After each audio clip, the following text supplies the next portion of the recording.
يهده الله فلا مضل له ومن يضلله فلا هادي له وأشهد أن لا إله إلا الله وأشهد أن محمدا عبده ورسوله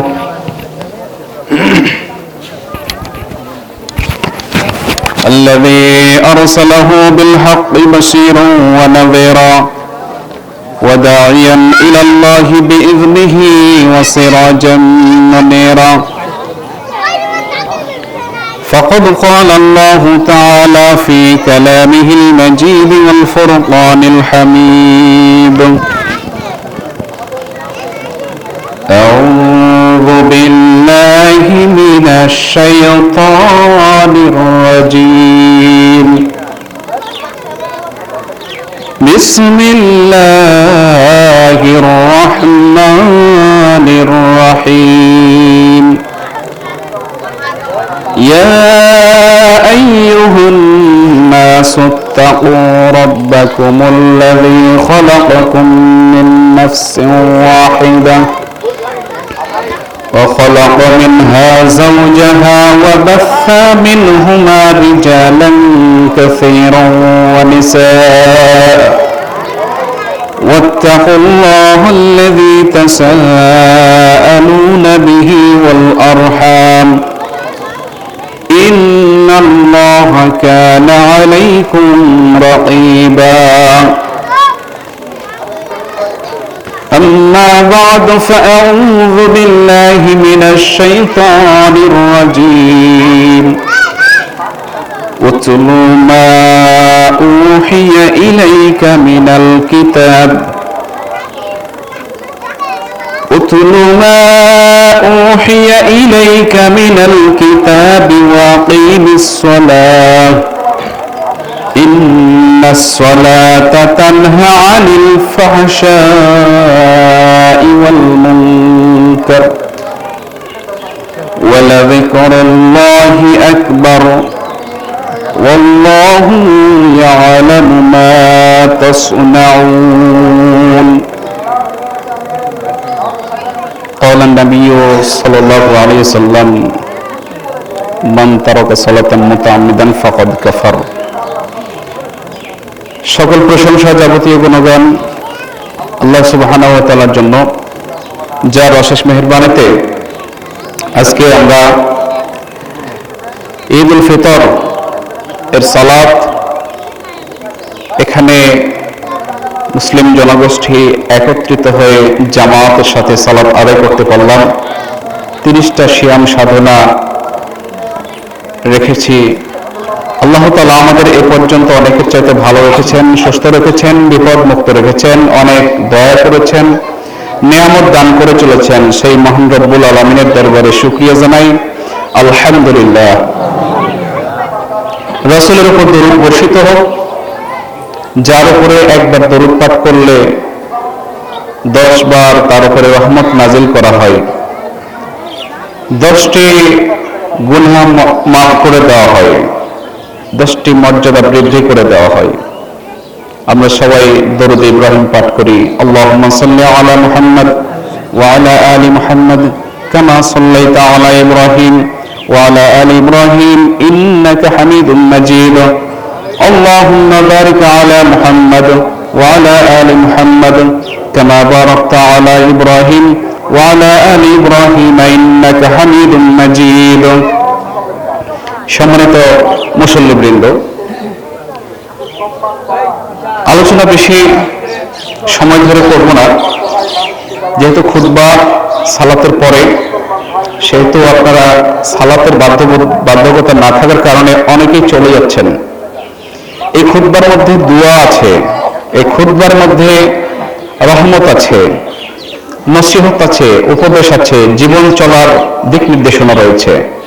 যারা চলে যাচ্ছেন তারা এই বিষয়গুলো থেকে বঞ্চিত হচ্ছেন, এই নিয়ামতগুলো থেকে বঞ্চিত হচ্ছেন। অতএব অনুরোধ করতেছি, আপনারা যতই ব্যতিব্যস্ততা থাক, বছরে একটা দিন ঈদ উল ফিতর, এই খুতবাটা শেষ করে তারপরে যাবেন। খুতবার পরে দোয়া হবে, দোয়া শেষ করে আপনারা যাবেন। প্রিয় উপস্থিতি, আমাদের মাঝ থেকে বিদায় দিল মাহে রমজান। এই মাহে রমজান এটা যদিও আমাদের না খেয়ে রেখেছিল, দিনের বেলা পানাহার খানাপিনা বন্ধ রেখেছিল, অনেক কাজের উপরে আমাদের নিষেধাজ্ঞা দেওয়া হয়েছিল, অনেকে আমরা কষ্ট পেয়েছি, আমরা বিরক্ত বোধ করেছি ইমানের দুর্বলতার কারণে। কিন্তু জানেন, এই রমজান মাস রহমতের মাস, বরকতের মাস, নাজাতের মাস। এটা এমন একটি মাস যে মাসের মধ্যে জান্নাতের দরজা খোলা ছিল। সুবহানাল্লাহ। এটা এমন একটি মাস চলে গেল যে মাসের মধ্যে জান্নাতের দরজা বন্ধ করে দেওয়া হয়েছিল। এটা এমন একটি মাস যে মাসের মধ্যে অসফিদাতুশ শায়াতিন, বড় বড় শয়তানদেরকে, সব শয়তান না, কিছু শয়তান আবার ছাড়াও ছিল, বড় বড় গুরুত্বপূর্ণ যে সমস্ত নেতৃত্বস্থানীয় যে সমস্ত শয়তান, সেই শয়তানদেরকে শিকলবন্দি করে রাখা হয়েছিল। তাহলে দেখুন কত বড় এই মাসের মর্যাদা, গুরুত্ব ছিল, কতটা সুবিধা ছিল আমাদের আমল করার জন্য, আমাদের রহমত বরকত মাগফিরাত লুফে নেওয়ার জন্য কত বড় একটা অফারের মাস ছিল। আমাদের মাস থেকে এই মাসটা বিদায় নিয়ে নিল। আগামী বছর আবার এই মাসে আপনি ঢুকতে পারবেন, প্রবেশ করতে পারবেন, এইটার কেউ গ্যারান্টি দিতে পারবেন? যদি পারেন তাহলে আমি এই যে কলম দিচ্ছি আর কাগজ দিচ্ছি, আপনারা অথবা এই কাগজে কলমে লিখে যদি নাও দিতে পারেন যে হ্যাঁ আমি পারবো আগামী রমজান মাসে ঢুকতে, তাহলে গ্যারান্টি দিয়ে আপনি লিখে দিন, অথবা হাত তুলেন যে আমি পারবো। এটা গ্যারান্টি কেউ দিতে পারবেন যে আগামী রমজান মাসে আমি পৌঁছাতে পারবো? কেউ দিতে পারবেন? পারবেন না। এই রমজান মাস হতে পারে অনেকের শেষ, জীবনের শেষ। এই রমজান মাস অফারের মাস, অনেক মানুষের মাঝে কল্যাণ দিয়ে গেল, সে কল্যাণ অনেক মানুষ এই রমজান মাস থেকে লুফে নিল। আবার এই রমজান মাস কিছু মানুষের আচরণে অ্যাড্রেস করে চলে গেল যে আমি রমজান মাস আসার পরেও, আমি সিয়াম উপস্থিত থাকার পরেও আমাকে গুরুত্ব দেয় নাই, খেয়েছে পড়েছে, সবকিছু করেছে, রোজা রাখে নাই, সিয়াম রাখে নাই, তাকওয়া তো দূরের কথা, তাদেরকেও তালিকা করে নিয়ে চলে গেছে এই সিয়াম। রাসূল সাল্লাল্লাহু আলাইহি ওয়াসাল্লাম বলেন, আল কুরআনু আসিয়াম ওয়াল কুরআনু ইয়াশফাআন লিল আবদ ইয়াউমাল কিয়ামাহ। কিয়ামতের দিন কোরআন মাজিদ সুপারিশ করবে বান্দার পক্ষে এবং বিপক্ষে, এবং আরেকটা জিনিস সুপারিশ করবে বান্দার পক্ষে, যারা সিয়াম রেখেছে, সিয়াম তার জন্য সুপারিশ করবে জান্নাতে নিয়ে যাওয়ার জন্য। কিন্তু যারা এই সিয়ামের সাথে বেয়াদবি করেছে, সিয়াম রাখে নাই, সিয়ামের হক আদায় করে নাই, সিয়ামকে গুরুত্ব দেয় নাই, সিয়ামকে দূরে ফেলে দিয়েছে, সিয়ামের মাস এসেছে সে খেয়ালই করে না, তার অনুভূতিতে নাই, এই সিয়াম তার বিপক্ষে সাক্ষী দিবে। তাহলে দুইটাই রিপোর্ট কিন্তু চলে গেছে। জানি না আমরা কোন কাতারের মানুষ। সর্বশেষ রাসূল সাল্লাল্লাহু আলাইহি ওয়াসাল্লাম হাদিসে বলছেন, যারা সিয়াম রেখেছি, আমাদের ত্রুটি বিচ্যুতি কথাবার্তার মধ্যে অনেক কিছু হয়ে গেছে, পাপ হয়ে গেছে, সর্বশেষ একটা অফার যাকাতুল ফিতর যখন দিবা, মাথা পিছু এক সা, যখন সালাতের আগে, ঈদের সালাতের আগে এটা দিয়ে দিবা। সিয়াম রাখার পরেও যে কথাবার্তার মধ্যে, কাজে কর্মে ত্রুটি বিচ্যুতি হয়ে গেছে, ছোট কিছু পাপাচার হয়ে গেছে, এই সব কিছু আল্লাহ রাব্বুল আলামিন ক্ষমা করে দিবেন। এই জন্য যাকাতুল ফিতর সর্বশেষ একটা অফার দিয়ে গেছেন। সুবহানাল্লাহ। তারপরে শাওয়াল মাসের চাঁদ উঠল, তুকাব্বিরুল্লাহ আলা মা হাদাকুম, আমাদের এই রমজান মাসে আমাদের হেদায়েত দিয়ে গেল। এই হেদায়েত পাওয়ার জন্য আল্লাহ তাআলা বলছেন তোমরা তাকবীর পাঠ করো।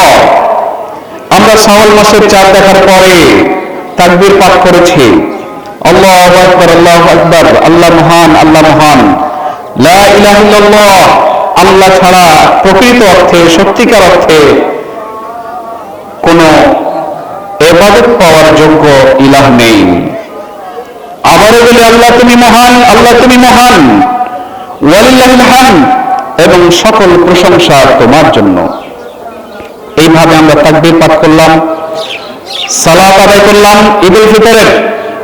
এই ঈদুল ফিতরের সালাতের পরে রাসূল করিম সাল্লাল্লাহু আলাইহি ওয়াসাল্লাম খুতবা দিতেন একটা তীর বা বল্লম হাতে নিয়ে। উপদেশ নসিহত অনেক কিছু থাকতো।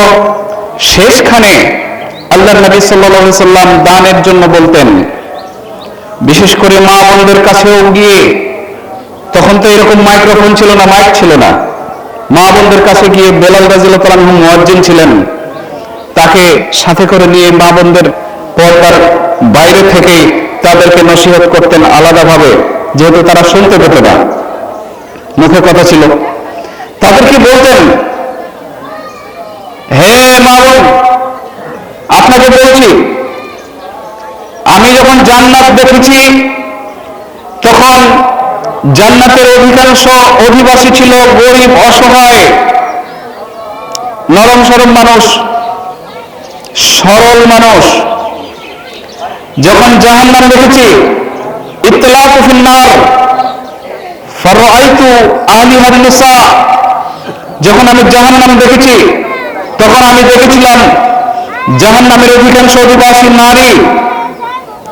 অতএব হে নারীকুল, হে মা বোন, আপনাকে বলছি আপনারা দান সদকা করুন, দান সদকা করুন, দান সদকা করুন, জাহান্নাম থেকে বাঁচুন।